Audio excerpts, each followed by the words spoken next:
What's going on? Welcome to another episode of Post Credits Podcast. This is episode 66. Execute Order 66. Where we are lucky enough to talk about movies with you. This is episode 66, recorded on Sunday, January 25th, 2026, where we just got a big snowstorm. Very cool. Yeah. This will get posted on Tuesday, January 27th, 2026, to the usual spots: Apple Podcast, Google Podcast, Spotify, Amazon Music, Podbean, and then YouTube. If you're listening to us on an audio-only version, feel free to check us out on YouTube as well. You can watch full episodes or just segments. Everything is time-coded out. You can click around. We try to snip out some interesting stuff to have some shorts. Like and subscribe, however you choose to enjoy us. Thank you very much. And I think this is the first episode where we are all three, like no one's in studio right now, right? Yeah. Well, so we've been all three remote before, but we've all three been in separate places before, but no, the studio is not being utilized for the first time in forever since the start of the show. Yeah. Interesting. And we're all and some other stuff we did before this. This is it's if you're anywhere in the snow's path, then you know the destruction that it has brought. So chances are, what was it, 22 states, like 200 million people were in line for this monster. So yeah, it's I think it's got to be well over a foot of snow by now, like almost like a foot and a half. Not quite that much here, but it's a significant amount. Like I love big snowstorms. I just always have. I think it's awesome. And we haven't really had a big single blast of snow for quite a while. Like 8 or 9 years, legitimately. Yeah. And I told my wife what I was going to do this morning when I got up and walked outside. I was just going to step outside into like all this snow and just like finally levitate off the ground, like, oh, like I've reached my full power now. So I let my cat out this morning, and he gets to the bottom of the stairs, and he stepped off and just disappeared into the snow. Gone. Perfect. Gone. Did he come back? Yeah, he came right back, and he wasn't having that. No. Yeah. We've gotten a ton of snow though, and we're supposed to get some up until about 9 or 10 p.m. It's supposed to snow, right? Yep. So we're still, we started recording somewhere in the 6 o'clock hour. So I was actually using my snowblower this afternoon in shorts. Nice. It's just like, I don't care. Hell yeah. Good for you, man. You're that guy anymore. Yeah. You're that guy that like has like a toboggan on, shorts, and using a snowblower. I have a jacket on. That's fair. Yeah, but shorts, man. Were they like? I didn't have any socks on either. So what were you wearing? Crocs? Please don't tell me. Please. No, my Crocs. No, I had like my beater shoes that I wear when I need to. Crocs. Yeah, I do have Crocs. Man. I do have Crocs though, because of course I do. You do. You used to love your Crocs, and I used to chastise you for wearing them all the time. I still do. No, man. Still love them. Are you a man with any dignity? Stop wearing Crocs. Come on, buddy. Man. I'm in my mid-40s and I have a man bun. Do you think I give a shit anymore? I mean, that's true, I guess. I never got Crocs into are good though. Thing. No, you never got into Crocs, Chris? Nah. My kids and my wife got them, but I can't. Chris, so can you turn your volume on your mic up a tad? Just a little bit. Yeah. Just a smidge. A skosh. As is that Tim better? the Toolman Taylor says, yes, a skosh. That is better. Yeah. Is that better? Right, yes, indeed. Yeah. Cool. What else is going on, guys, besides the massive snowstorm that we just got? I don't know. We can talk about our local theater, which I think all three of us went to the same theater to see this movie, right? We can talk about that real quick. They opened up their big elite theaters. What'd you guys think? Mm-hmm. I love the way that the seats are set up there a little bit more, and the the screen, the setup. I was the only one in my showing, so I got to test every was it just row you? out for maximum viewing potential. And nice. so I got it all figured out now on like exactly what row I want to be in whenever I go to see a movie in those bigger ones. What do you mean what row? Like for what? Best sound? Best, like, so where I can see the entire screen and not have to move my head during well, I can tell you the sound is optimized for the middle of the theater. So if you're not sitting in the middle of the theater, you're not getting optimized sound. Yeah. So being in the middle and in row C is optimal, at least for me. Okay. So, you would have been legitimately. So when me and my wife went, there were only 6 people in our theater too. We went to the 5:45 on Friday, and We were in row D, actually, seats Okay. 11 and 12, which are legitimately the two Yep. center seats. So I Yep. was very pleased Sweet. with it. It was nice. They're a little bit wider than their regular seats, which Yeah. didn't really make too much of a difference to me on that. I did like the fact, because the theater was very cold, because Heated seats, baby. it Heated is seats. very cold here. Now that they have the heated recliner, I was just like, well, Yeah. damn, all right. Yep. It's kind of rad. But I yeah, just that was wish it wasn't so expensive. I wish. I mean, it's like I saw an evening show last time, not this week. This week was I saw the 11 a.m. But there was or the 12, whatever the first showing in the big theater was. But Mhm. Yeah. I wish their signs are pretty misleading. Like they have signs up all their lobby that's like every ticket. I think it was like $5.75, and then it's very small print. It's like Tuesdays before a certain time. So I thought, oh, okay, they're getting I think cheaper. But I think their sign says excludes elite cinemas. okay, well, it's still That's it's what it just says on it. I don't understand why these. I don't. We need to go down in price. It's not helping. I understand it's not always the movie theaters. Like they don't. They probably have very little say in that, and I know they have very little say. But it's we need to go the other direction from where we're going because it's not helping anything. You know, Um, I agree and disagree with you at the same time on that. And my statement will be, if I'm going to pay a little bit more money, and which is this is still cheaper than our other, or still cheaper than our other theater, by the Yeah. way. Um, I do not mind paying a little bit more to have a better experience. And I felt like this time was a pretty good experience, Yeah.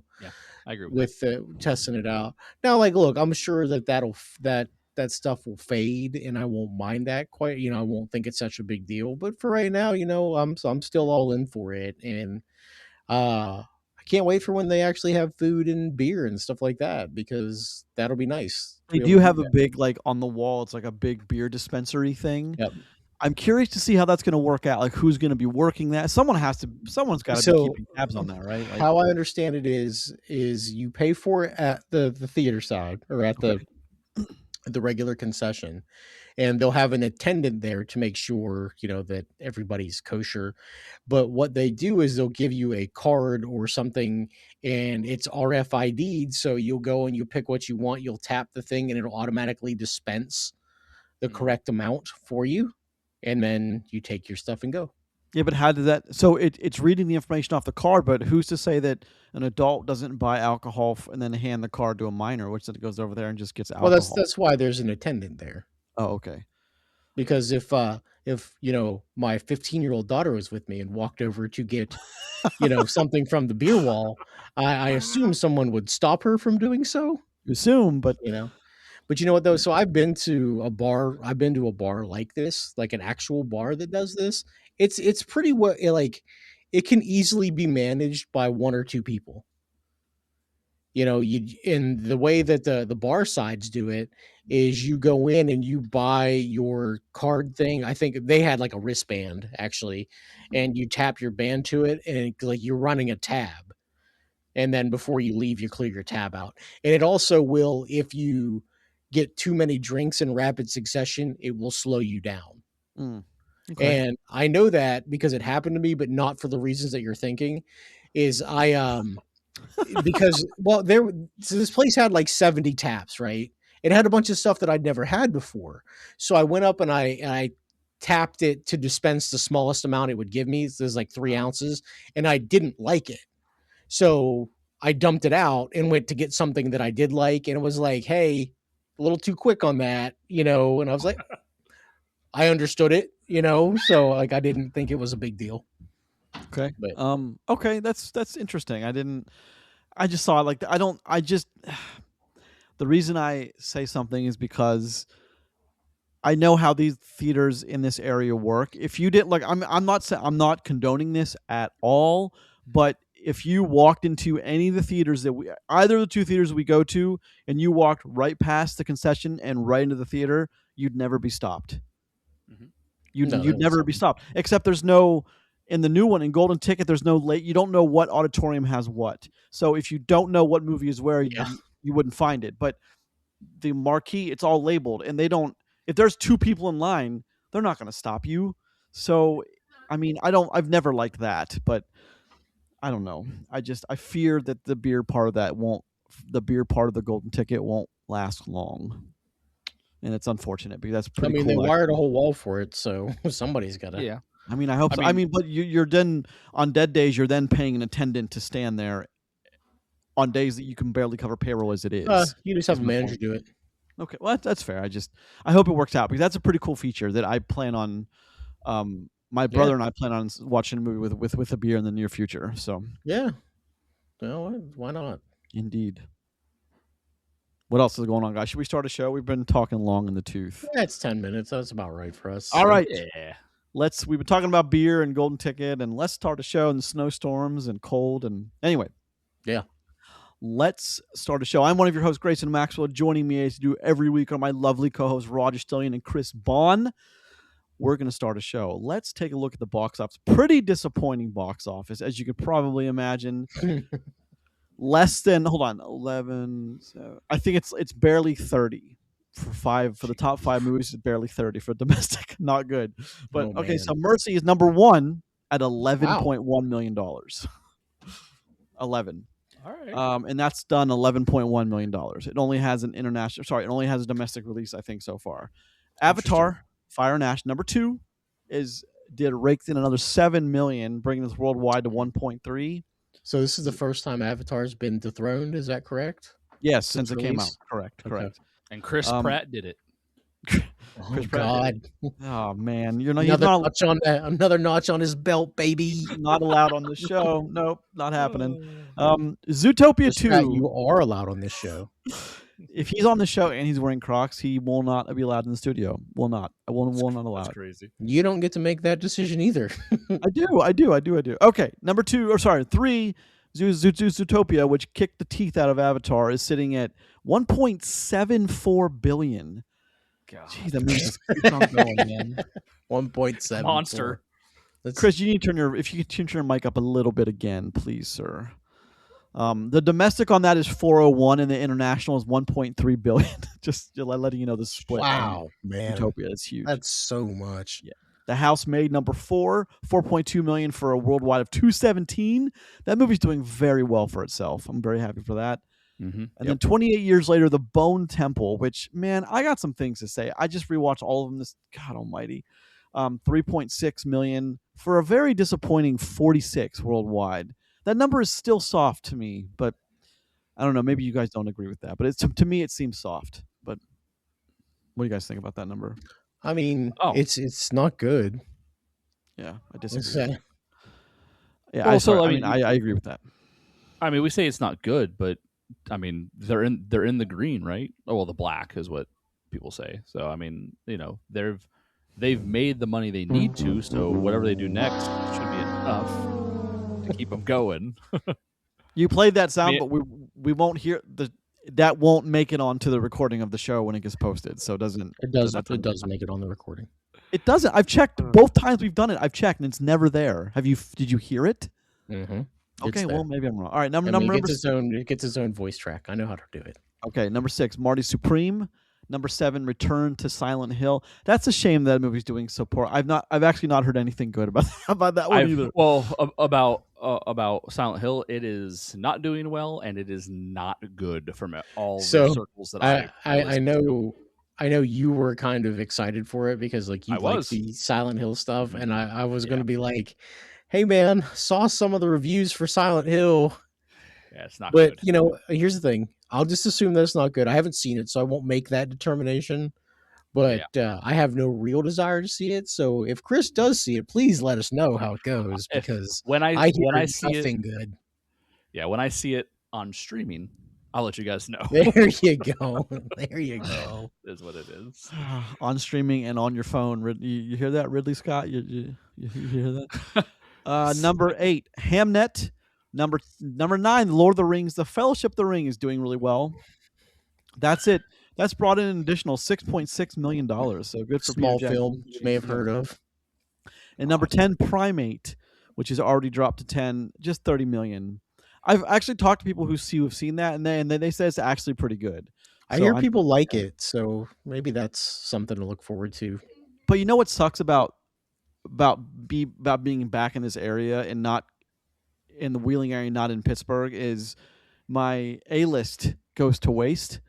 And because yeah. like Primate's the perfect movie for like, okay, I'll shoot over there tonight and I'll watch Primate. Yeah. Like might as well. But now I don't have that. Now going to Golden Ticket, what I was talking about earlier, or Marquee, and paying, what is it for an evening ticket? Like $18 now or something like that? Something like 1875, I think. That's way too much for a movie that I'm not sure I want to watch, like Primate. You know what I mean? So yeah. that's the problem. It's a shame that we don't have that. Although Golden Ticket, I talked to one of the people at the cashier, and they say there will be they're working on some kind of subscription model service for the app. So Cool. Who knows? Very excited if that does happen. So we'll see if that happens. Mhm. But there's your box office. Hey, Let's just give me move one on. free movie a month, and I'll never argue about it. It's fair. Because they don't have to. But what would you pay for it? I mean, I don't think you have to pay for anything. It's like after you buy, it's like, or like a punch card. Like you go to so many movies, you get one free. Like I think fair. that's, Mhm. you know what I mean. Like we see plenty of movies, so it's not. I mean, if it cost me what, $15 a month, $20 a month, then that's paying for one movie anyway, right? So I'm basically breaking even. So if I see two, I've made money. So I think that'd be fair. Yeah, that's right. Yeah, that's fair. I mean, just the streaming. That's another streaming. That's another subscription service that I'm going to pay for. It's like, they never end. What's going on? No, not what's going on. Okay, 5, 4, 3, 2, and now let's go to let's recommending. Chris, it's your week to shine, buddy. What do you have for us? This is a weird week because I'm not really sure what I would call, gun to my head, what I would call Mercy. So wherever you go with this, I'm going to be surprised. So for this one, this is a hear me out recommendation. So Mercy is delivered in a way that feels, it's like a mixture of a couple genres, but one of those things feels like found footage. So going into the found footage category, I think a good recommendation is actually the Blair Witch Project. If you haven't seen this gem from back in the day, we'll just say 99. The alpha. So the first, so man. It's interesting because I was talking about the Blair Witch Project with someone else recently, and the movie holds up in a way for like if you watch it nowadays, because there's not a lot in it that will like pull you out of like the time era that it's from or take you to it. But it's very much has the found footage feel to it the whole time you're watching it, and it puts you in the seat of who's experiencing what, and that's very much what Mercy does for you. Is you're within their actual POV, experiencing and discovering things with them, and Blair Witch does it, and it does it really, really well. Just you got to be okay with maybe being a little spooked, because again, it kind of holds up and it doesn't get too campy. So that would be where I would go with it. I haven't seen Blair Witch since 1999. So really? Yeah. Well, you've never revisited it since then? So why would I? It's not something that, like, while I understand that Blair Witch was something, like a phenomenon, like I understand that, it's not something that I ever looked to be like, I need to revisit that and like do a critical watch. And it's, after doing this for as long as I have, I probably could. But then I feel like I might start tearing a movie apart for no reason at all, other than the fact that it was made in 1999 on a VHS camcorder, like a handy cam. And I don't think that that's fair. But I mean, if Chris says it holds up, I believe it, because like I remember it being a pretty decent movie. Yeah. So I mean, like, well, it does the thing. Found footage films up until recently have done the thing where, literally, there's like 100 of them, and like through the summer and into August, I must have watched 50 of these things on Prime. I noticed they were all doing the same. They have the same exact formula as Blair Witch Project from '99. The same exact. The first 87 minutes are pretty tame. Something scares you, and then the last 3 minutes are all the action and all of the scares after that. Yeah, it's just, and then it always ends in everyone's dead, and you see something of the villain or you see something of the monster. That is, they're all the same. Every single one of them is something the same. of a second mini recommendation would be Cloverfield, because that one does a pretty good job of being kind of like high octane the entire time you're watching it too. Once things start to get rolling, so that all right, true story. I fucking love Cloverfield. I think that movie's great. So that movie was The first one. Yeah. So that was one of the movies I first saw. Not the first, but one of the earlier movies I saw with my now wife. And that movie made her extremely sick. So I've never revisited it. Really? Just from the camera? Yeah. Yeah. She gets motion sick. She can't play like certain video games and stuff like that. So yeah, I get that. Yep. But So she can't watch any of the Bourne movies. I remember liking Cloverfield a good bit when I saw it, but I've never gone back and visited because of that. So I like Cloverfield. I like 10 Cloverfield Lane because it's like Cloverfield-ish, but like not super Cloverfield. Yeah, it's weird like that. But then I watched the Cloverfield Paradox on Netflix. Yeah, and that movie's a piece of shit. What's the one with Russell Crowe in it? That's 10 Cloverfield, John Goodman, and 10 John Cloverfield Goodman, Lane. That's 10 Cloverfield Lane. Yeah. Okay. I was like, Russell Crowe was in a Cloverfield movie? What? Like, oh yeah, I forgot. Fat John Goodman. Yeah. Okay, great. Yeah, that's a deep cut. Yeah. That's a good one to recommend because that's like the OG. It started the craze, all the found footage stuff for a while. Directed by Daniel Myrick and Eduardo Sánchez. That's an easy watch too, and especially if you remember, like if you like Roger, you haven't seen it. It's been a long time. You know, if you haven't seen it and you revisit it, I'm sure it'll be a good time. You'll remember it. I was in high school. You know, very VHS-y, very low quality, but that it's all part of the charm of the found footage stuff and it cuts down on budget costs extremely because you don't have to worry about if you got low quality footage. Well, it's all part of the movie anyway, so you don't have to worry about that. Yeah. You know what's funny? But I remember that freaked me out. That movie freaked me out I was 13, 14. That movie freaked me out. I have a functional VHS player. I should get Blair Witch on VHS and watch it. You think that'll play? Think that'll work? Yeah, of course. Why wouldn't it? No, I mean, oh no, I don't want to do that. That movie legitimately freaked me out. Like, yeah. You talk The Ring. The Ring, dude. I think I've mentioned this on this show before, but the minute she steps out of that TV in the house, and I was like, holy fucking shit. Like, yeah, I was in college watching that with a bunch of people, and it was just like, everybody's just like, ah! No, not great. I remember the reaction. I was at Carmike. I remember the reaction of people seeing that. People would, man.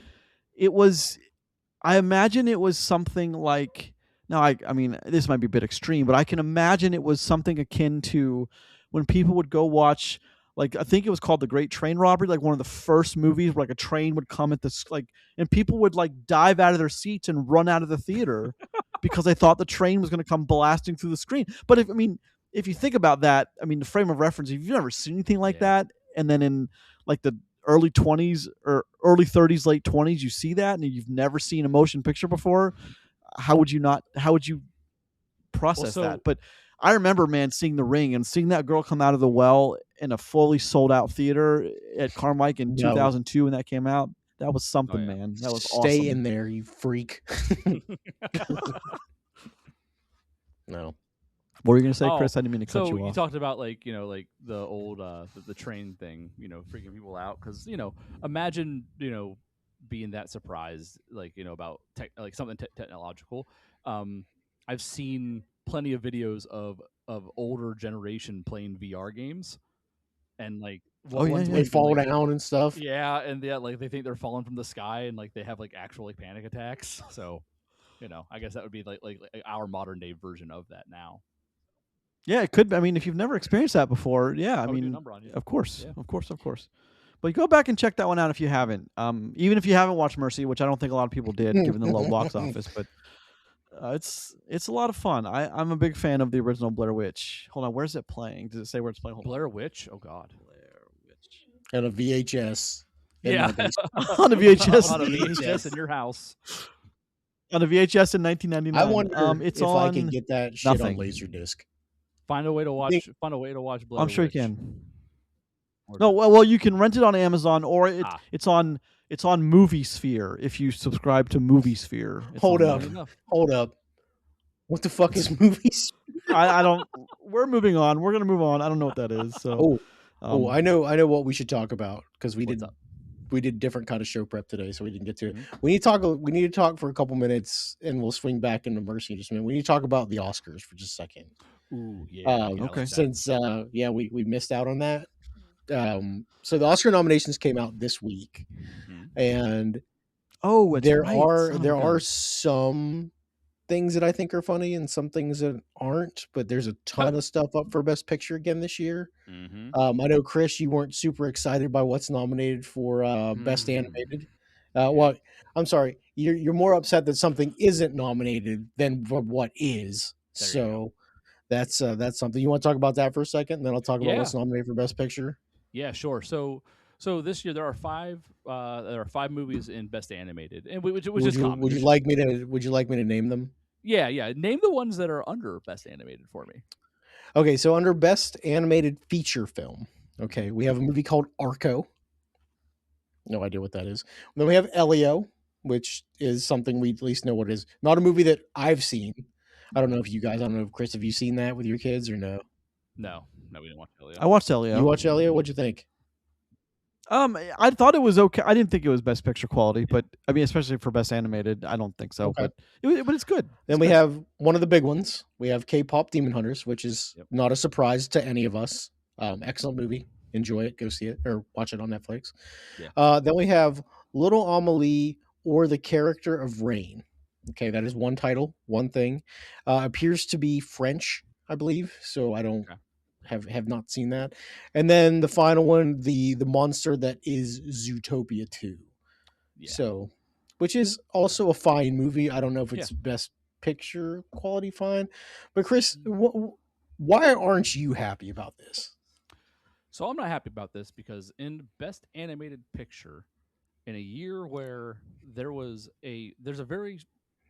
something missing here, which is Demon Slayer, and I'm a fan, so I'm biased, and I'll say that 100%. But that's okay.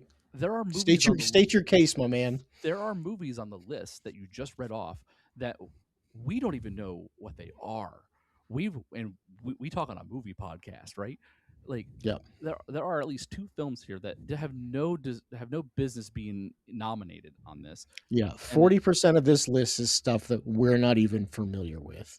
And you have a movie that made near $1 billion and was an event all its own, put people in seats, and for some reason there's movies here that are on the list when this movie did way more for theaters and made more money and is in what was an experience and an event that I don't understand how it's not on here compared to other things. It doesn't got to win, but it deserves the nom. I'm sure there's a reason. There's got to be a reason it's not on there. If you Google it. So you can't say foreign film because there's plenty of those on this list. At least two.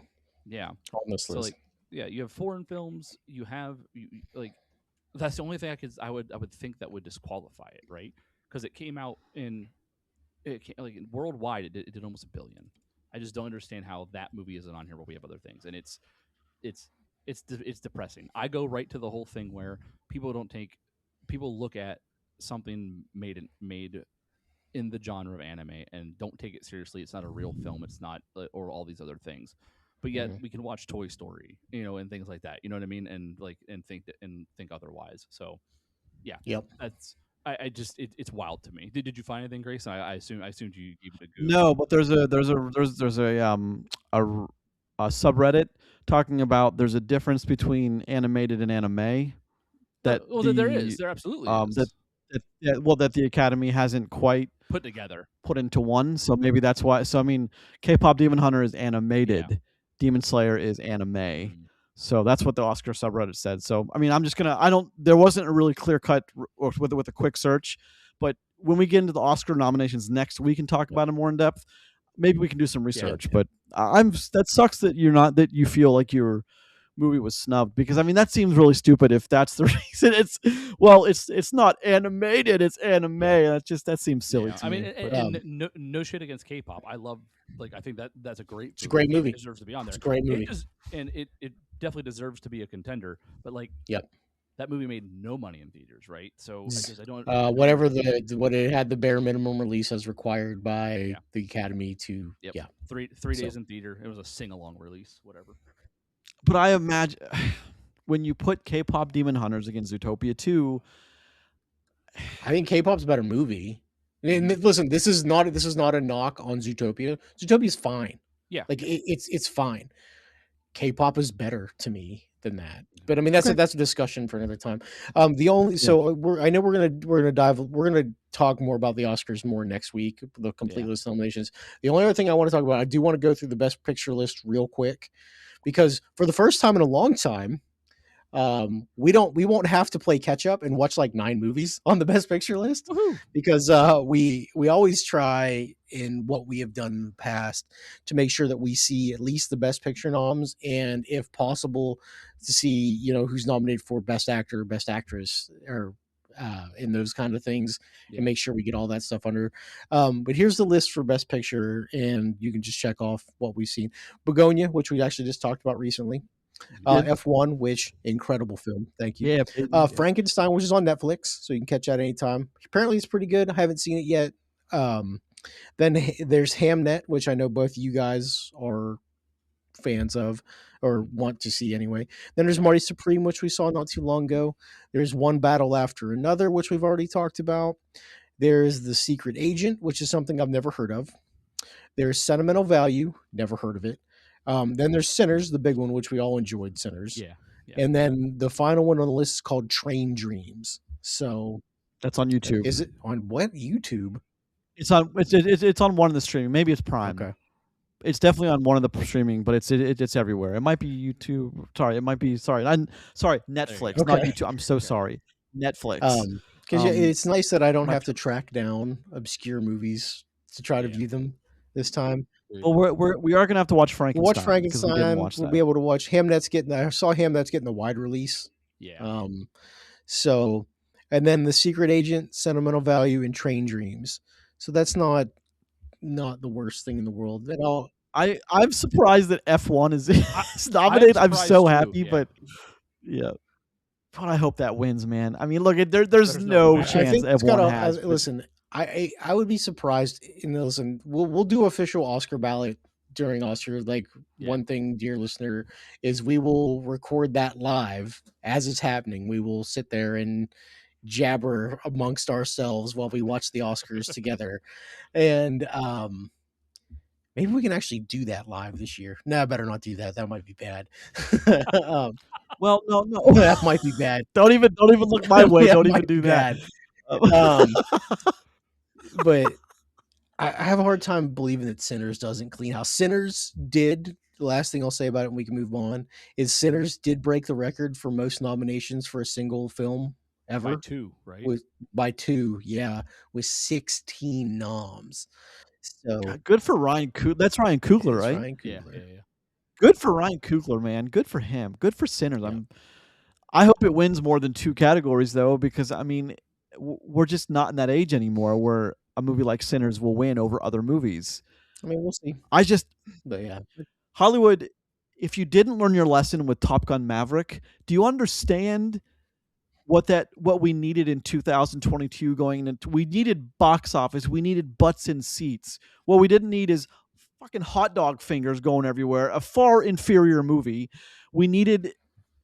Had Top Gun Maverick won that year, going into 2023, going March and April, and been re-released, that movie would have made another $500 million. Movie theaters across America would have sold more popcorn, more drinks. It would have been a much needed lifeline to the movie theaters. And it's not like Everything Everywhere All at Once was a clearly better movie. It might be, but they're fine. They're neck and neck. It's fine.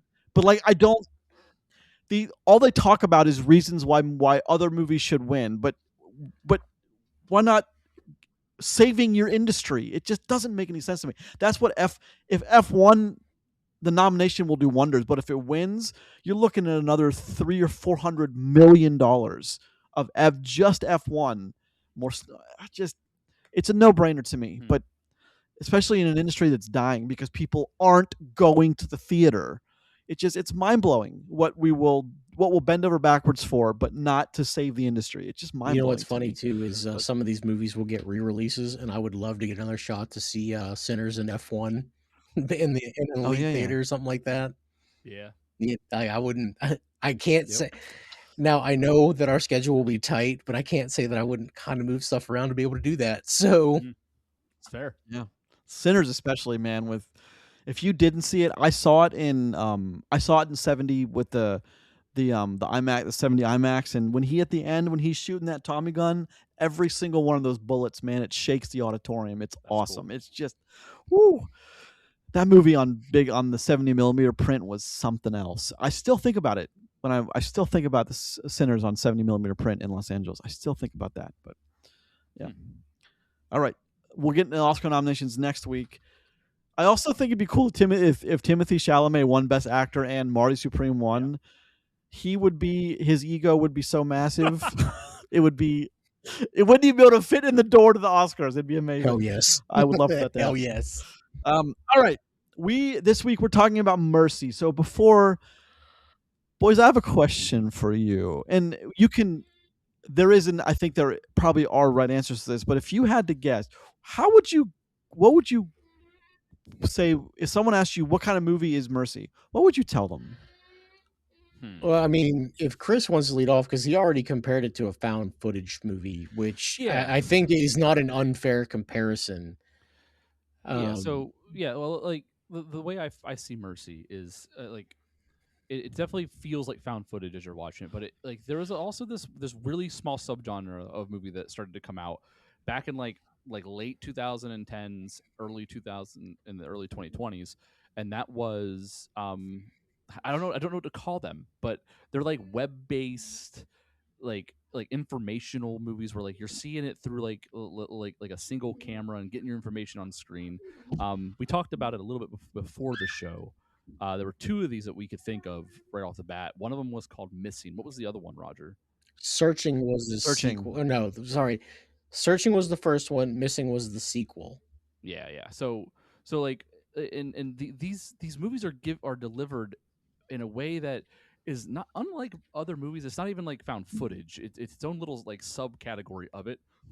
And this movie feels like a mixture of those two. So I think that's where I would put Mercy. It's like I said, it's found footage plus with like a small twist on it. And another movie that came out recently that we didn't talk about during the pre-show is the new War of the Worlds with Ice-T or whatever it was. Ice Cube. That's Ice-T. That's crazy. But so War of the Worlds with Ice Cube in it. Isn't it awful? Oh, it's terrible. Okay, it's okay, because I never. It's bad with a capital B, but this also kind of feels like that style of delivery with how they do things. So, but Grayson, if you've seen War of the World, the new War of the Worlds, you could probably speak more to that, and kind of agree or disagree. I finished it only because I was further along in the movie. I was closer to the end than the beginning, and that's the only reason I finished it. It was someone said you got to watch it. It's awful. I said okay, I'll watch it, and man, it makes other movies look like Best Picture. It makes Mercy look amazing. What a great way for your buddy to tell you something. Hey, you gotta watch this. It's really bad. So Mercy is listed as on IMDb, and I know that like in the last 30 or 40 years, like there's not just like, oh, it's a thriller. There's like 15 different. So it's listed as a cyber thriller, whodunit, action, crime, drama, mystery, sci-fi, and thriller. Jesus, that's a mouthful. Some of those could probably be limited down to accommodate all of those. Is an interesting thing I don't think I've heard before, but I mean it's kind of fitting. You know what movie like made me think about? With it's in the same realm but a little bit different. Do you guys remember the Jake Gyllenhaal movie where he's the 911 operator? Yes. I forget what's that called. What is called? The Guilty. Yes, that wasn't that long ago actually. 2021. So yeah, I mean it's been. I mean, it was in the middle of COVID, so it kind of just that time is just all an amalgamous blob in my brain anyway. So, I mean, like, look, it became socially acceptable for me to day drink at 3:00 in the afternoon on work days. So it was fine. Also, God, I missed that. But it's like 90% of that movie for Jake Gyllenhaal's character is he's in one spot doing one thing. And that's what happens in Mercy.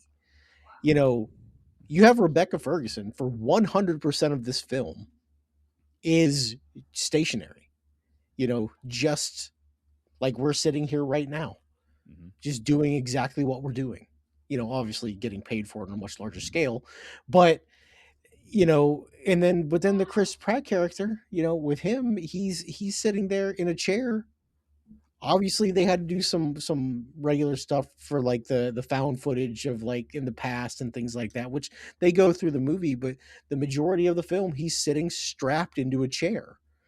And I don't think I've ever seen a movie with multiple people doing that same role before like that, but it's different. So Grayson, why don't you actually, Chris, why don't you lead us into what we thought about Mercy, and then Grayson hit us with the particulars. How's that? Yeah, that's fine. If you guys are ready, so we're talking about. I think so. It's that time. We're gonna give our thumbs up or thumbs down on 2026's Mercy. Let you know if we liked it or didn't like it. So, boys, in 3, 2, 1. I got a weird thumbs up. I'm giving it a thumbs up. Yeah, I thought I was going to be the only one of the three of us. Listen, my thumb is up, but I don't like it. Okay, that's fair. Yeah. So since I was the thumbs down, let me give you my spiel. Yeah. Actually, Grayson, go ahead. Tell the dear listeners how bad this movie actually is being. I try to avoid received. How about that? Is that fair? I try to avoid everything about a movie before we talk about it. I want my thoughts to be my own. I don't want to be influenced by anything, but it's hard because like sometimes I sit there and scroll and I'm doom scroll on YouTube before like when I'm getting stuff. And they're like some people really, really bitching about how bad. Like it's hard to miss when a movie's this bad. People are bitching about it universally. Yeah. So I expected to really walk into this as a complete fire dump, but I don't think it's actually as bad as it's being portrayed. Now, this is just my own opinion, and you are, of course, welcome to have your own opinion. You should have your own opinion. I kind of dug it. Opinion. No, go ahead. Talk about the Rotten Tomatoes and Metacritic, and then I'll give my spiel here. All right. So the Rotten Tomatoes, oh man. So the Rotten Tomatoes of I know what it is, so it's pretty low. It's one of the lowest that we've talked about ever. Is the tomato meter is 20. It's worse than Ghost Ship. However, that's so fucking bad. Hold on. Do you guys know what the popcorn meter is? I bet it's. Hold on, Roger. You may know because you look. No, Chris, I didn't see the popcorn meter. I only saw the critical. 50. Chris, do you have any idea what the popcorn meter is? 82. Oh, man, so I know. Okay. So, what's the Metacritic? It's got to be fun. So the Metacritic. So this is one of the weird things too, because I don't think since we've been doing this show, I don't think I've ever seen this. It's a 34, but also from the user score, it's a 3.4. So it's universally hated. That's okay. I get that. I do, but that's a pretty low Metacritic too. I'm working on it. That's a very low Metacritic as well. Yeah, so pretty bad. Well, Chris messes with his camera and fixes it here, maybe. So I gave it a thumbs down, and here's why, right? So the thing is, I don't think this movie is as bad as people are saying that it is, but I recognize that there are parts of this movie that are terrible. Okay, mainly the last 30-ish minutes of this movie are pretty bad, but I mean, there are some scenes in this movie that are laughably bad. Okay. But I think I'm conflicted because overall I found it relatively okay. Like I won't go so far as to say like I totally enjoyed this movie, obviously because I gave it a thumbs down. But it's one of the movies where I understand that it's bad, but it's okay that it's bad. Because I think it kind of leans into being bad and like really like triples down on it at the end. But like I can tell you it wasn't shot like that. All the garbage off of it. Like there's the bone structure of a good movie here, and then it just walks off a cliff at the end. So, I mean, you guys liked it. You have to agree with some parts of that, right? Okay, the third act of this movie is a fucking disaster. So yeah, no, I agree with you on that, and again, I had a thumbs up, but I didn't like that my thumb was up. But Gave me feelings. I didn't this like movie, so the Metacritic, not the Metacritic, the audience score was in the 80s. The critic scores hold on, the critic scores in the 20s. Is this a sign that the critics are just wrong? That like that this movie is obviously not great, but on the flip side of it, like the average movie watcher was kind of okay with it. Like the people that saw this movie, now it didn't bring a whole bunch of people into seats, but the people that saw this were like, that was all right. And that could be because of who's in it. That could be because of the budget that went behind it to make it what it is. You know, like whatever you want to say. But like, it's such a wide disparity, and we know why the critics don't like it.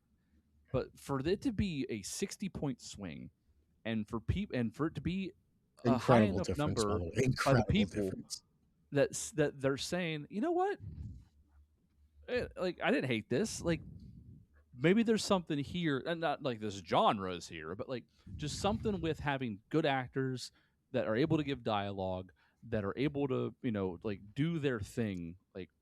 Like maybe there's something here that like like someone somewhere can learn from as they move into like the movie making space. Because as much as I know this is a bad movie, I've seen movies that I've been more mad at that I've seen them than this movie. You know what I mean? Because like there's something charming about it in a way.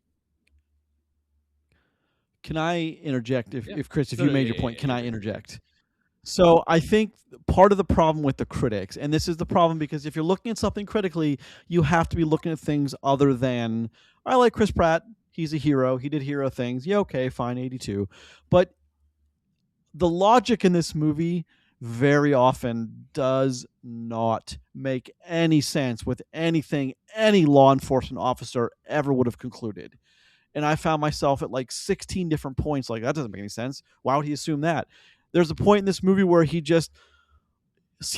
learns some key detail of the case, and he's like, okay, eliminate all 16 friends. It's like, really? You're going to just, okay, well, I guess we're done with them. I guess one of them isn't the killer.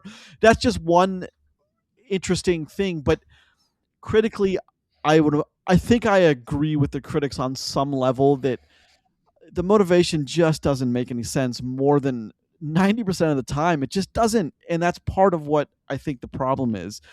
Part of the secret sauce that I think the reason it's got the 82 is Chris Pratt is generally liked. And I'm the guy who doesn't, but I mean, Chris Pratt's generally liked as an actor, as an action star. I think it's easy to walk away from this movie giving a thumbs up for the average person if you sat through what I think some people would call a boring slog, but the last 20 minutes, okay, there's some action there. He did hero stuff. He came in and he fought some guy. He was barefoot, fought him with his hand, and it's easy to walk away from this movie on a high point. He was barefoot, by the way. I forgot about that.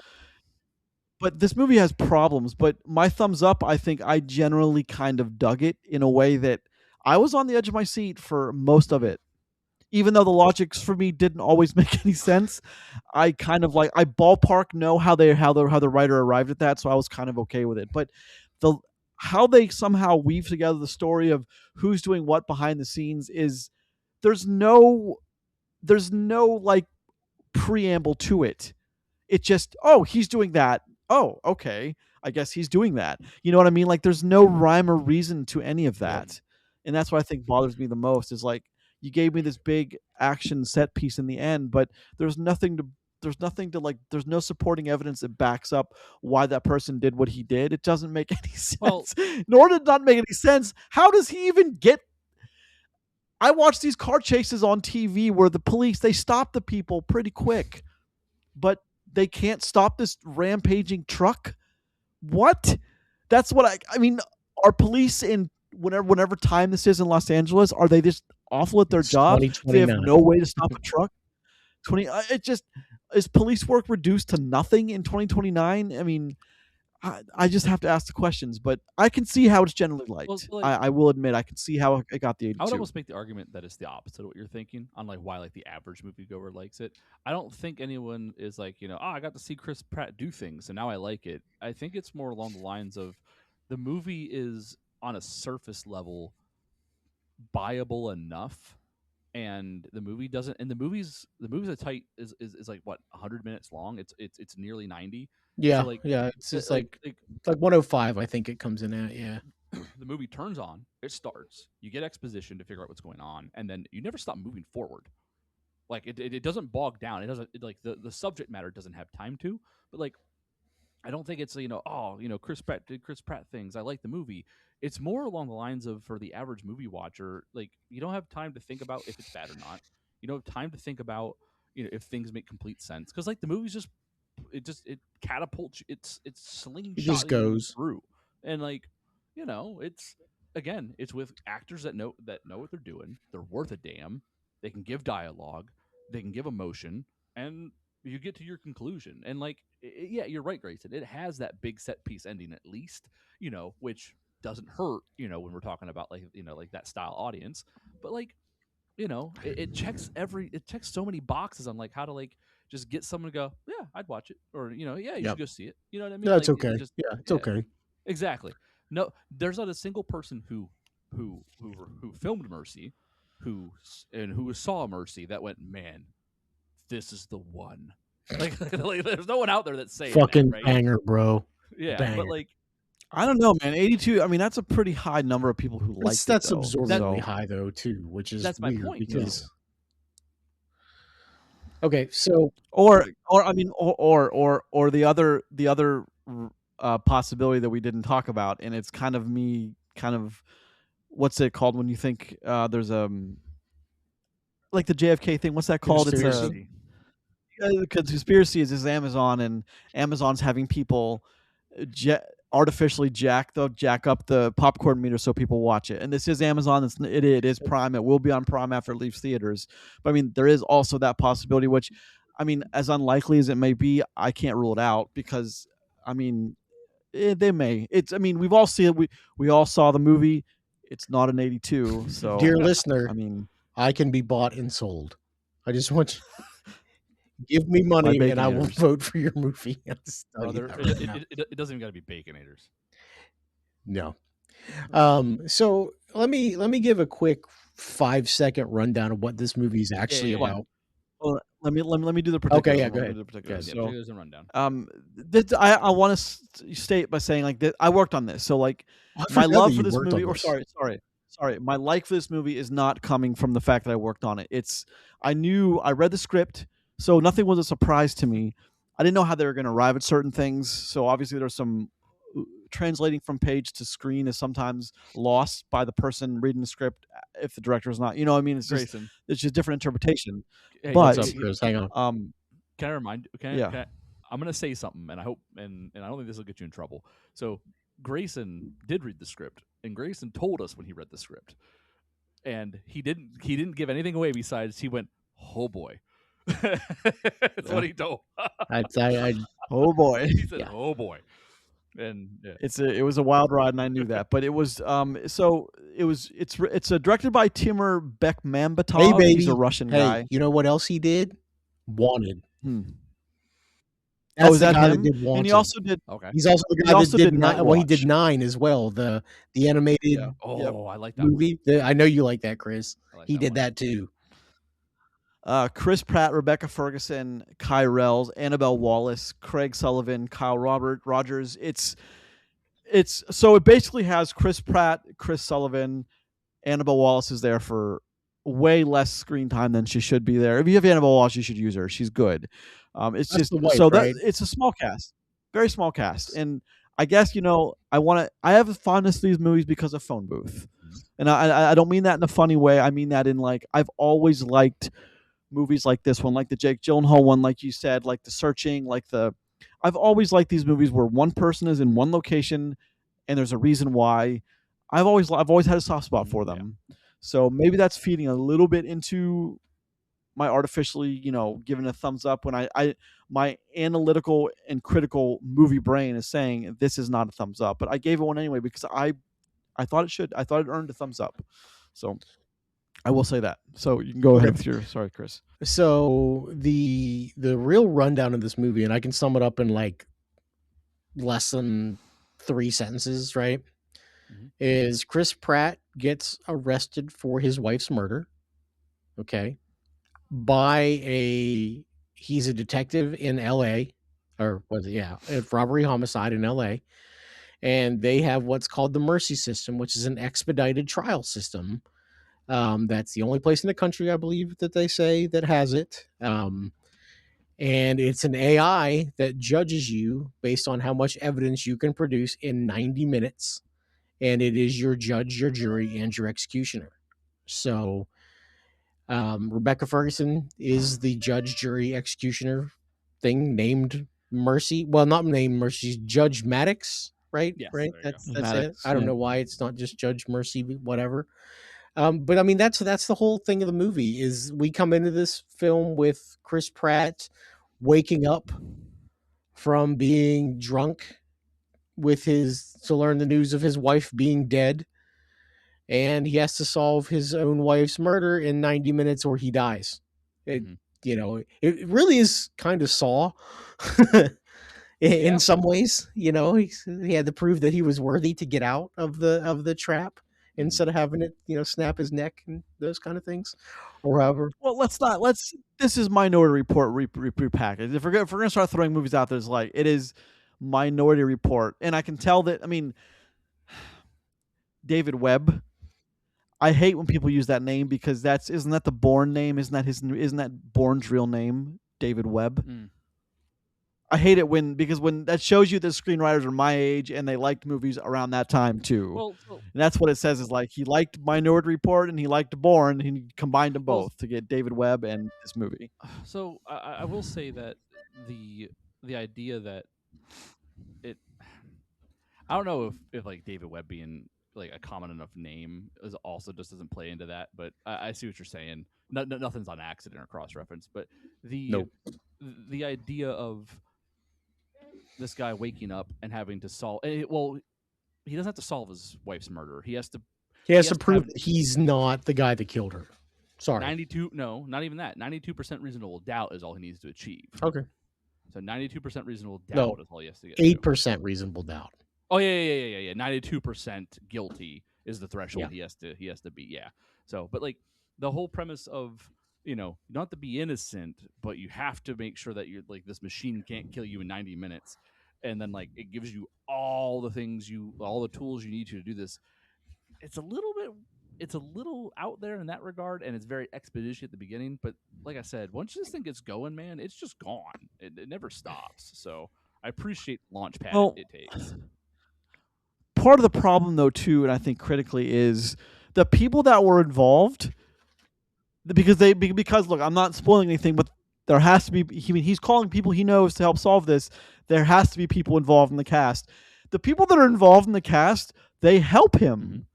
Yeah. It doesn't make any sense why they would help him. They don't mislead him. They don't lie to him. Especially his partner, the cop. She doesn't. I mean, she's involved in this in a way because she has to because movies. Yeah. But it's. And same with the other person involved in this is they don't even try to lie or mislead. That seemed odd to me too, that they even answered the phone.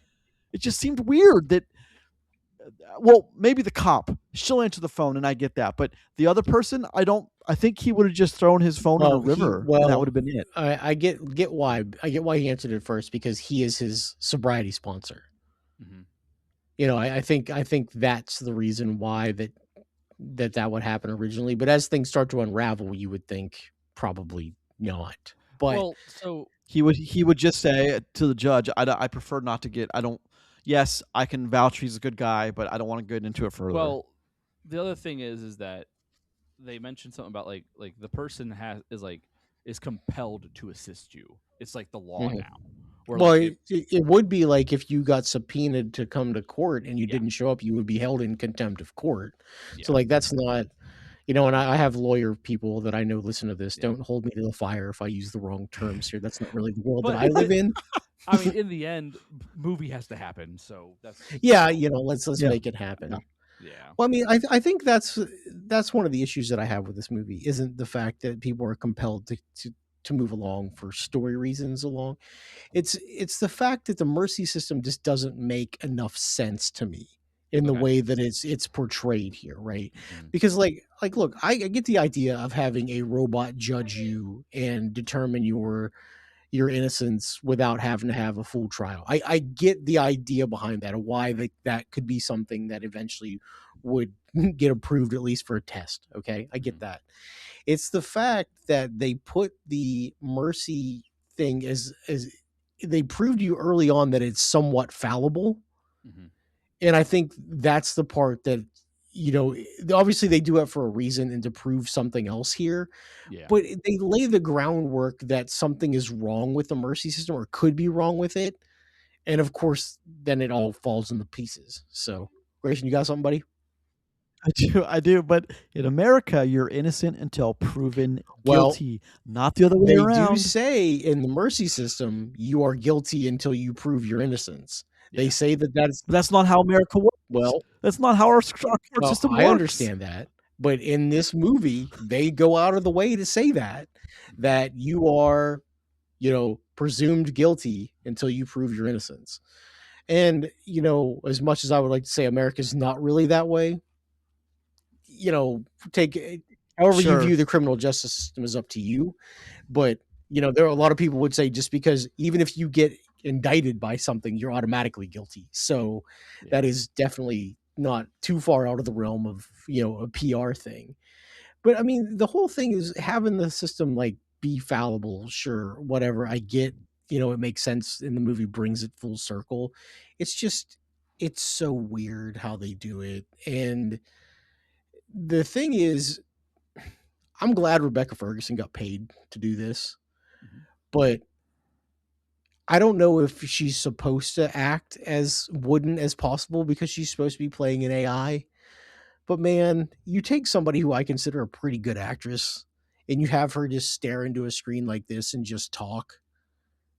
It's stupid to me. Like, it just doesn't make it. Like, but here's the thing. Well, no, it didn't have to be Rebecca Ferguson. That could have been anybody.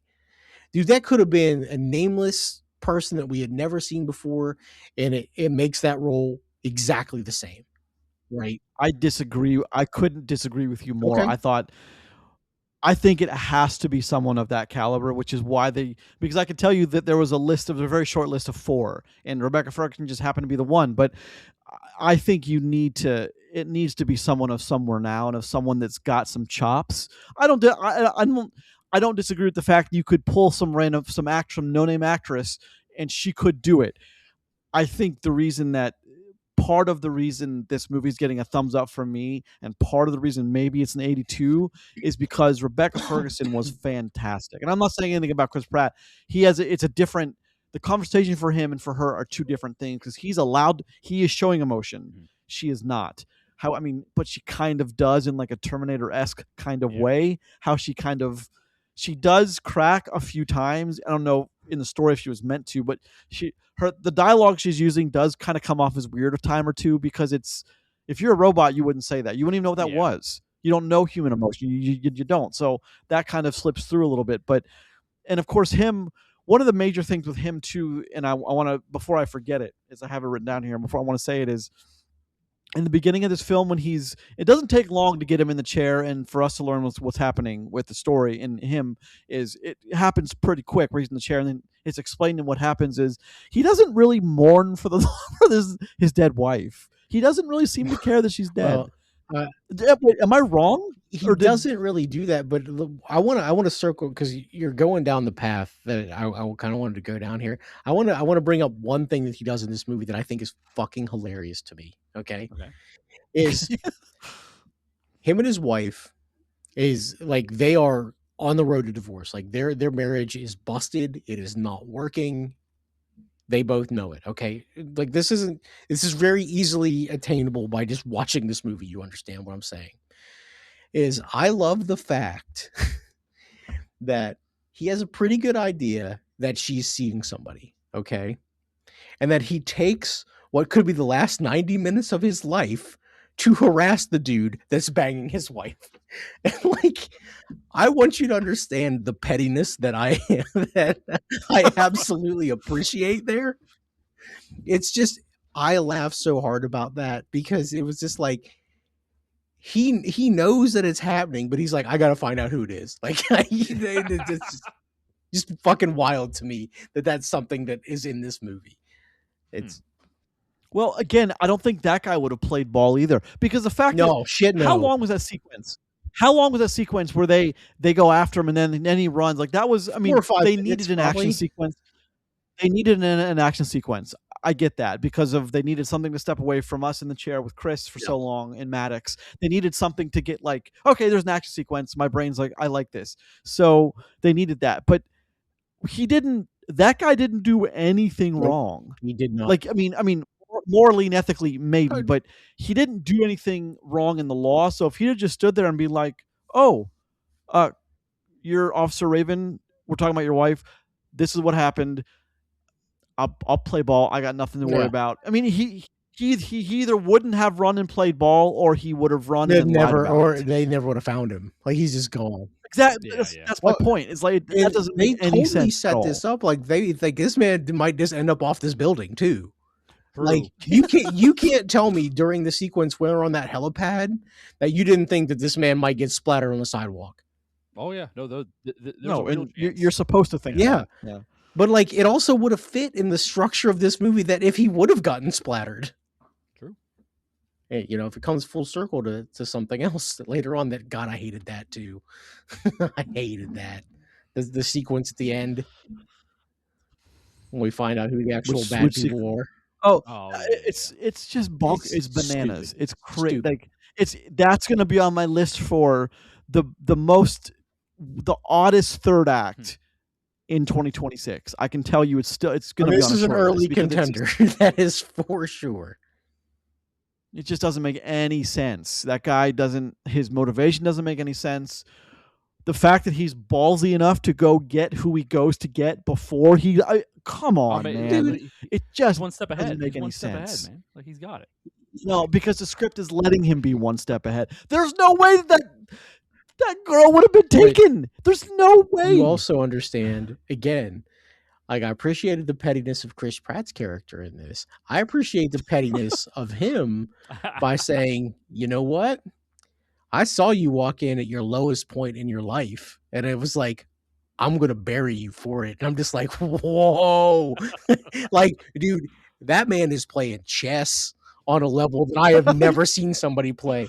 Not only am I going to help ruin your life by getting you sober, by fix you to break you down so much worse. Incredible long game that guy is playing. Like, you just don't get hate like that, and that respect. Hater of the finest magnitude. Well, I don't know why you're celebrating hate, but okay, I'll go with it. Celebrating being a hater. I do appreciate when he's done with the guy who was seeing his wife. The guy asked him a question. He's like, you know what, screw you, and then he just hangs up on him. Like I did appreciate that too. That was kind of funny, but it also wouldn't have been screw you. It would have been another choice word that. This is rated PG-13, right? Yeah, I think so. Yeah. Chris, what about you? You've Roger and I have been talking for a minute. What anything that didn't work for you in the film? A lot doesn't work in this film, but so like the story. Yeah, so what doesn't work is the partner. The partner doesn't work. So they do this thing. Yeah, that's weird too, right? Yeah, so we're like, I mean, I think she's my biggest problem with the whole thing, and that's just because it's such a shoehorned in thing, and like it's such a nothing burger by the end of it. Like there's this spoilers for the 4 people that didn't see Mercy out there. Like it's. Her whole twist it doesn't need to happen. I didn't care too. Like you don't care about it. Like there's nothing. No. It's like you're like, oh, okay. Like actually, you don't even say, oh, you're not surprised at all when all this goes down. You know what I mean? So, like she's my biggest problem.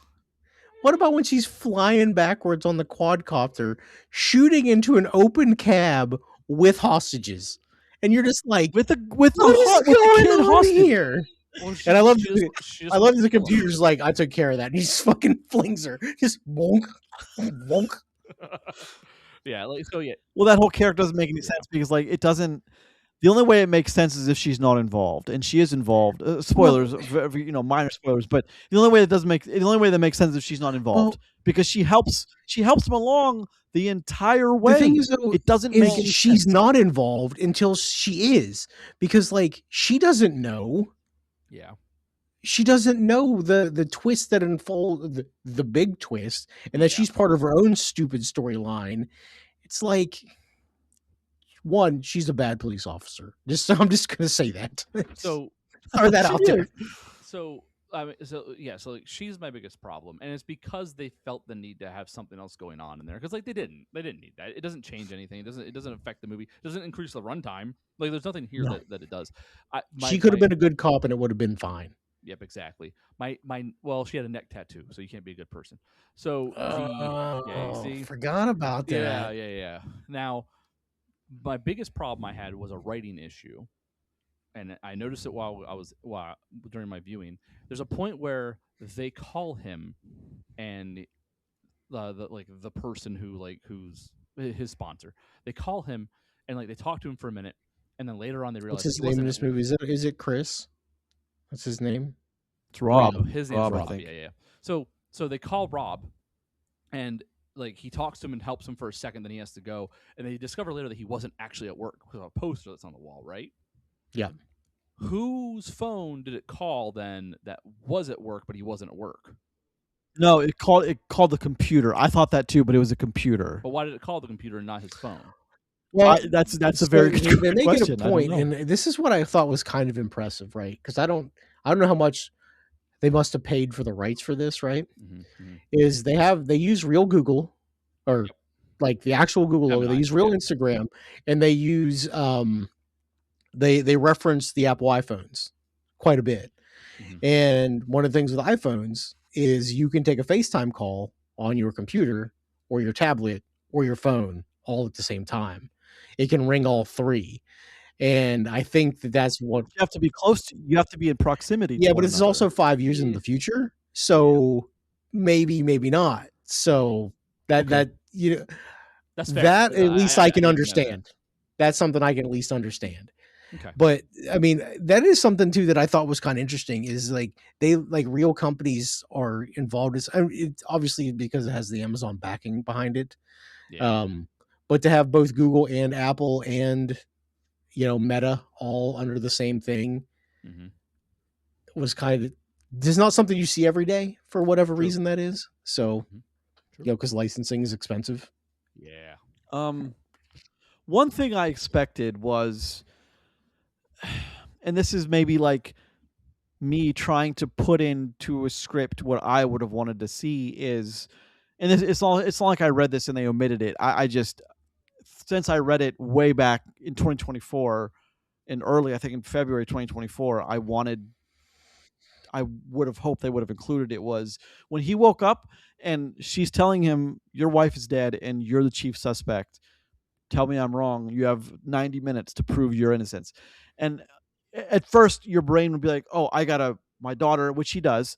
I think you would put off the morning until you got the immediate stuff out of the way. Your daughter kind of wrapping your brain around what's happening. I thought there was going to be a moment, we didn't get it, when all that catches up to him, or they're going over facts of the case and we're seeing like the wife's dead body, Annabelle Wallace, and she was killed pretty brutally too. Yeah. So we didn't get much of that. And it's like sever something in her spine. One of her spinal cord stabs so hard through the stomach area, or through the upper torso, that it lacerated the liver and chipped a piece of her spinal column. I was hoping that we were going to get, when that all caught up with him, he was going to have a moment where he broke down, and then one of them where they could have, after he explains, you don't know what a hunch is, like because to have a hunch is to be human, so period, and she's not. But Judge Maddox would say, take 5 minutes. I'm going to add 5 minutes to your time. You would think there'd be a recess with your wife, or you'd think there'd be something in the bylaws written for grieving of a wife or a spouse or a loss of a child. What if you have to pee? If you're on trial, or have to pee or poop, or any of the above. I'm just not going to poop in this chair and then sit here. Like, that seems uncomfortable. Or just pooping it. If you're going to die, they're just pooping it. Make it hard for them to kill the next guy. Who knows? But I mean, then if you didn't die, then you're sitting in your poop. I mean, that's the risk you take, man. I don't know what to tell you, but Is that dice roll I thought the acceptable to you, premise. Chris? Sitting in your own poop. I mean, Here's the thing. I think the premise is interesting, only because I'm not going to say that we should have that in the United States, but there are a lot of very bad people, and they have no desire to be rehabilitated, that we could probably integrate this kind of system for.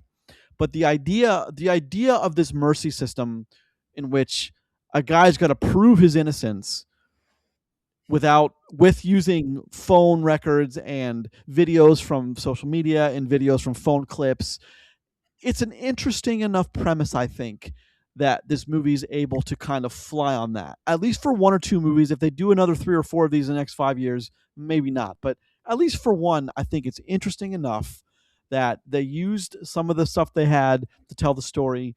I don't think it was the most compelling story, but I don't think it wasn't compelling either. That's the key. Is I think it was compelling enough that you wanted to see how it plays out. Man, the shit that ended up wrong on about on that city-based cloud server. Good God.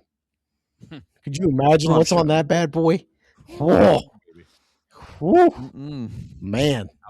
I don't need to see all that. No. I don't even want it to be like in the realm of understanding what might be in there. No, you don't. Well, It's all- okay, so I mean, that's bad. something that I have a problem with too, at least a little bit. It's not even the fact that somehow you got everybody in LA to buy into this whole citywide access to your cloud server thing. Mhm. It's, of course there's a black market, and of course you can have phones and stuff that aren't on the cloud. Mhm. But if you can have one, you have to have the other. But then the whole mercy thing is obsolete. It's obsolescence anyway, because if there's any way to manipulate the system, then everything that comes out of that is false, right? Or not, or inaccurate in some way. Like you can't, Mhm. it like that's one of the issues. And like, it didn't have to be an issue, even though it probably would be in real life, but they chose to bring that into the movie. And I don't think that benefited the movie at all in that aspect. Oh, okay, that's what you're saying. No, because wouldn't you have to assume if someone has a burner phone, then everyone Has gonna have that's a burner exactly what I mean, right? Everybody has Yeah. it, or at least has the access to it to do whatever they want. I would have preferred the movie just tell me there are no burner black market phones anymore. Everything is tied into Well- this. Because if the movie tells you, then it is. Well, and then if the movie says that, You don't then even it have to is. do it. Be like, hey, there's only one cellular provider, and everything goes through it. Mhm. Yeah. So if you want to have You a know, phone, like, Okay, that's there's fair. no That's way fair. to have a black market phone in a way. Yeah. There's only one cellular network, or whatever they would call it. I love that we went all the way to 7G, though. That was nice. In 4 years, like that seems like a stretch. That seems Like quick. that's just quick, because we're not even But hey, that's good. I love how the showing us LA is like it doesn't nothing's changed in LA. It looks like some parts look Yeah. exactly like that in LA. I can tell you, I was Well, there. It's only been 5 years. You know what I mean? It's like Yeah, Ron it's said. it's one of the Right. things where it's not. It's the near future where it's not super different. I Mhm. mean, the only thing that really, besides the whole mercy court idea, the only real big thing step forward would be the quadcopter thing, right? Like Yeah. that's the only real futuristic thing that they have. And I'm not saying that that's some sort of deal breaker for this movie, or some kind of put off here, but they could have just made it an alternate reality to what we have now. Like they didn't have to put it in our world in the future, but Yeah. I They don't know. chose that kind of deal. Well, I'm glad they did because like I'm glad we got away from the movies made in the 80s looking like 2000s, and it's just like I mean I'm glad we didn't go in like a RoboCop future or a Okay. Running Man. I get future. that. I get that. I'm glad we went in like kind of a future that mimics us. That makes it easier to shoot in. You know, you don't have to dress it up when you're shooting there. You just it's just the near future, a few years down the road. So, and B, it's not quite so dystopian that it kind of gets in the way of the story as well, and that kind of sometimes You almost happens. have to like So I explain kind of too appreciate much that. if you go too far in that direction. Like Demolition Man. Yeah. Yeah. Great movie. Yeah, Great movie. yeah. Chris, you do love that I mean, movie, oddly enough. I think. You love Listen, Demolition I Man. think Demolition Man is awesome too. It is I a mean, the badass whole movie. thing It I is. never understood, but now I kind of, as we get older, I do kind of understand it more. Is how Taco Bell would have defeated how Taco Bell would have won the fast food wars. Because like, I have a hard time believing that. I just do. And like, look, I'm down with some Taco Bell. Like this is not a knock. It's just that McDonald's juggernaut. It take a lot to knock that bad boy down. McDonald's has that worldwide acclaim. You know what I'm saying? Yeah, that's what I mean, right? It does. Like, look, you don't go into the middle of Europe and be like, I need some Taco Bell. Like, you don't do that. But you can get a McDouble there. When I went to Japan, I ate McDonald's more times than I like to admit while I was in Japan. So was it good? They have good shit in Japanese McDonald's. I heard it was so much better than our McDonald's. Really? Was it really? Noticeably better. That's crazy. Service was impeccable, pristine, and the food just tasted better. Like because they use different ingredients, obviously, because they'll use a lot of their own. They have real animals there. I mean, but it was good. But anyway, so let me ask you a question. Okay. I'm glad you brought up the Rebecca Ferguson thing of how you think it can be anyone. I disagree with you. Which is a fair What argument. about Chris Pratt? So Pratt is an actor. He's a good actor that people know, people like. Could this have been someone less than someone? Well, I don't consider him an A-lister. Hilarious. But could this have been someone less? Could this have been someone less than Chris Pratt status? Did this role? Did it have to be someone of that renown? Tom Cruise could have done it. No. Tom Cruise. First of all, Tom Cruise, Chris Pratt. Let's get one thing straight right away. And I know you're making a Minority Report reference, which it took it from the District of Columbia to the savage nature of LA. That's all this movie is.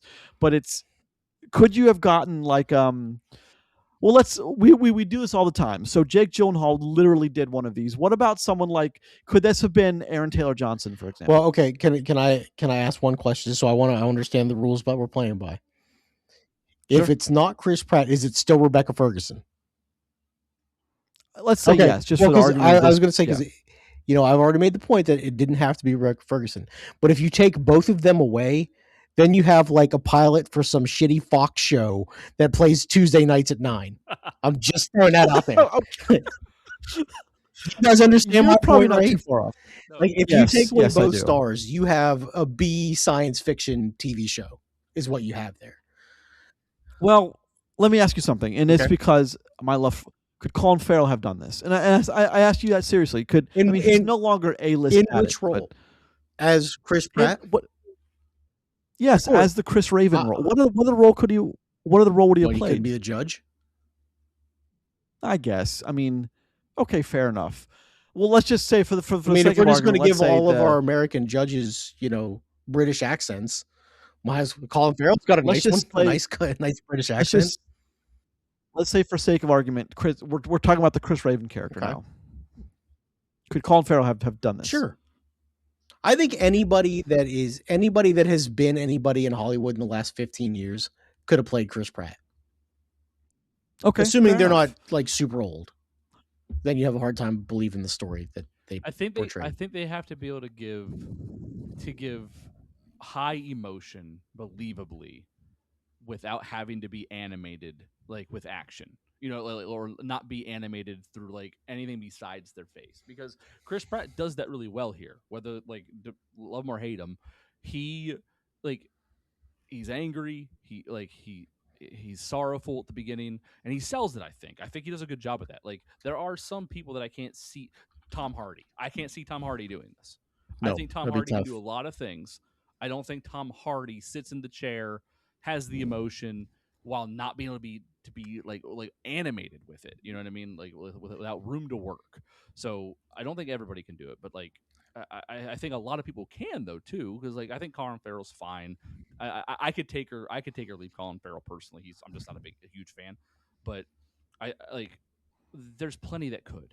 Plenty, but like there are some that can't, and I just think it's because you need to be able to sit there and give a lot of emotion, ranges of it, while not being able to accentuate that with like dramatic movement or like the space to do so.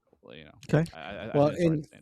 I think to piggyback off what Chris said there too, is the thing you have with some people is, where you can't be super animated because, you're basically stationary in one spot, is you also can't have somebody that is just Rebecca Ferguson in this movie and just a block of wood. You have to have some you have to be able to do it with your face. You have to keep the emotion in your voice. Well, you can't just be a robot up there just reading the lines and have somebody even care then. Well, like for example, I think Rebecca Ferguson isn't like a shoe-in for anybody either. I disagree with you on that, Roger. And like I think this is a good example I have. I think Jennifer Lawrence could be Chris Pratt. I don't think Jennifer Lawrence could do Rebecca Ferguson. Okay, I don't think she's capable of being like that deadpan and emotionless while still selling it with like those, like Grace pointed out, like those little bit of breaks, you know, in it. But I think she could do Chris Pratt. I think she could give the emotion in the chair. I will concede that. You know, I did mention that earlier, that I thought that she wouldn't, but I think that's a fair point for me to acknowledge that, you know, having somebody that has to be able to do that role, to play in that role, matters there more than it does on the flip side, talking back to it. So I agree. Yeah. Oh, because one side shows emotion, the other side doesn't. So the emotion is always harder to show when you're in a stationary position. I could just imagine Gerard Butler sweating through, sitting there, shaking himself. God damn it! My wife is dead. Let me grieve. I think Gerard Butler with his Scottish accent could do I think he could have done it. I don't think he could do it with his American accent. And, you know, I think that's the difference. No. So Mike Banning couldn't have done that. Mike Banning, no.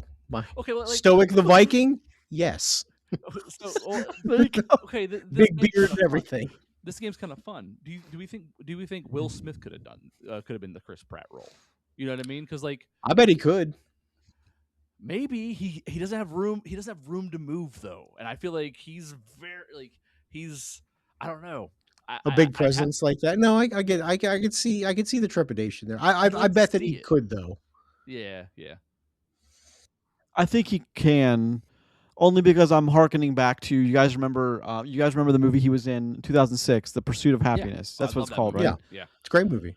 Where that last sequence, where he's in the interview and they're telling him that he's got that. The guy's like, "Thank you for wearing a tie. Can you wear a tie tomorrow?" And the next day, and he's realizing that he got the job, and he's doing that thing where he just sits there and like that alone tells me that he could do it. But Will Smith, it's also like asking if Will Smith can do it. I mean, that's like the very tippy top of the quality pool, though, isn't it? Yeah, but again, it's one of those things where like, you know, like it's an actor that I feel like excels so much with when they have space to really create, whereas you don't have that in something like this. So what about, okay, let me ask you this. Hugh Jackman. I think playing the Chris Raven part. He struggles here. I do too. Okay. I don't think he's a good fit for that role. For that role. That's that theater kid in him. It needs to accentuate. He needs to be bigger. He needs to to move outside of his space. Okay, so I mean, interesting. One last point I wanted to make is this movie came out in January. To me, this screams January movie. It doesn't scream June movie. It doesn't scream November holiday. Yeah. Like this screams like January movie, right? Yeah, it does. So it came out in the right area. Okay. I mean, I also would have accepted this in the middle of September. Yeah. Or August. Yes. Yeah. Okay, fair. There are a couple of different months there, but I agree with you, and I was kind of, you know, if I'm working on a movie, I want it to be a big deal, and I want it to come out in June, and I want it, you know, December 3rd or whatever. But so as we move into final thoughts, let me ask you guys final thoughts, and if you, without going into too much detail, if you guys were tasked with making this movie, what's one small change you would have made to make it better? I say better because I mean this movie's pretty low on the quality scale. So let's one small thing you would have done. 80% audience score, brother. It's fine. But 20% critic score. So critically for me is I think it's the third act that just buries this movie for me. And I don't want to say be like redo the last 30 minutes of the movie because that seems like too much. But I mean, there's a world where like the script has to not be this, right? Yeah. I mean, even small things like the partner stuff with her being who she ends up being, that's stuff that we just don't need. And while it doubles down and says that Mercy isn't very good, like that's just an unnecessary thing to have there. That for like, did we need more twist? Did we need a double twist? You know what I mean? Like, hey, it's bad enough that the main bad guy is a super like out of left field twist anyway. Why do we suddenly need another part of that? I don't get it. Yeah, I think. Okay. I like what you said, Roger. I'm gonna agree with one of them for sure. Like the partner stuff, pitch it. And I think you don't need the partner stuff. I don't think you need quite as a big third act. I think what you need is for the partner to be on Chris Raven's side once they figure out that it wasn't him, but there's something else going on that needs attention. But I think in the end you have Mercy or you have Judge Maddox do an AI thing, and I think that's a better like twist at the end where it's like like despite all of the like the things they do to prove his innocence or whatever or what have you, like have there be a decision that has to be made and the AI makes the AI decision, and as and like make it like a bitter pill kind of deal, and have that be like the way your movie is like okay, like reminding the audience like while the hero it comes through blah blah blah that like in the end like this is like you could see this Maddox, this AI thing as a villain instead of it being like the somewhat like an addition for the hero or like another good character. I think that's kind of like what you like. He's opposed with this AI the whole time. At the end, he's working with it, and then Yeah, they become like Maddox it becomes like a weird buddy cop thing there. yeah, and And that's not a joke, folks. That really does happen. Yeah, so I think that's what makes this better. Well, I thought it was odd how hard it was to reduce his guilt meter when there's times when he figured out something fairly big in the case and the guilt meter didn't go down at all, and he's like, "That's not going to go down." She's like, "No." Mhm. Okay, well, why? Okay. Why? Obviously, I'm proving that I didn't do it. It's like because as soon as there's a point in where he figures out that there had to have been someone in the house because his daughter heard a it's sound the that it hand. wasn't Like he mom coming home. sees, has it on video. Yeah. Somebody Right, else and then being the there. guilt meter doesn't change. the guilt meter doesn't go down at all. I'm like, what do you? It should be 0% now. There's no way he did it. Like, you know what I mean? Have Like, to it's say, weird. I wouldn't argue if it didn't go to 0, but you can't tell me that it's not below 90 now. Correct. Right. That's Get what out I'm of trying here to with say is like it should have been well below 80, the threshold. But I final thoughts for me is I weirdly dug it. Am I ever going to seek this out to watch it again? Maybe. My mom likes to own all the movies. My mom likes to own all the movies I do. yeah. I work on and watch them with me. That's a very mom Go thing. mom. So I will watch it at least one more time. But I struggle with this because there's obvious major plot holes. And the third act is just it's not earned, and the villain doesn't make any sense. He makes sense in a broad way, but not in a way that it needs to make sense to like the glue that to keep the movie together. But it was cool working with these people. It was cool telling Chris Pratt where the bathroom was. I did get to meet Rebecca Ferguson, Annabelle Wallace. They're cool. I did get to meet Chris Sullivan, who plays. Is it Chris Sullivan who plays Rob? He was cool because I kind of geeked out and we talked about This Is Us for a minute. It was cool to see them. It was cool to work on see the set. I didn't even talk about the set. I was on this massive, big. You walk in the platform and there's screens all the way around, and people are wearing stuff. And it's some of those sequences I remember them shooting, and it looked like the truck was on a street in L.A., didn't it? And I remember, like, I was there to see it being shot. Also, how many people did that it's just- truck run over? Good Lord. Oh yeah. I mean, the kill count is massive. The kill count It's a is lot. massive for that thing. Yeah. But I oddly dug it. I thought I was going to be alone in the thumbs up. I'm glad I wasn't, but I oddly dug it. And I hope that if you're thinking about watching it, you should watch it. I mean, so I'll say the same thing for final thought. I didn't mean to cut you off, Roger. Like, I'll say the same thing. You're good. That like the 80% audience score is probably saying this movie's all right. It's really not that bad. It's one of those things where like, and I like, should you rush out to the theater and see it? Probably not. It's like in that regard, unless you're a big Chris Pratt fan or you like this style of movie that's kind of come up in the last few years. But like this movie, for being a 90-minute movie, man, you sit down, you'll turn this thing on. It will blast its way through what it's got going on, and then by the end, it'll be like, all right, like it's not terrible, and it's PG-13, so you can watch it. If you got a couple of older younglings in the house and stuff. So the movie's fine. This movie's fine. It's not bad. It does some cool stuff in this space. Older younglings. I understood the reference, but sure. Yeah, we all did. What about you, Raj? So it's okay. I don't understand the hate it's getting. I don't understand the 20. I don't understand the 35 on Metacritic. Well, maybe I understand 35. I don't understand the 20 if you on said Rotten this was Tomatoes. 38 What I don't Metacritic, understand. I'd be like, yes, bam. Like that's a solid rating. 2 points below 40 seems way more achievable than like 35. Just seems so far away from 40 that it's not even possible. You have to try to get 20. You know what I mean? Like, like you don't get that on accident. Like Velocipaster is higher rated on Metacritic. It's nuts. The real thing for me here is this movie is never better than fine, but there's a lot of times that it's way worse than fine to me. Yeah. Now I will say, I mean this as complimentary as I can say it. If this is the worst movie we see in the next few weeks, that's totally fine. Like I mean that as 100% positive. If we look back, we do a year in review sometime, at the beginning or like the end of 25, and be like, hey, do you remember watching Mercy? I'm probably going to be like, yeah, it wasn't that bad, even though critically everybody said it sucked, and that's a fine place to be, right? Like that's fine, totally fine. I agree. Yeah. All right, I would agree. Bring us home, Grayson. Thank you for joining us.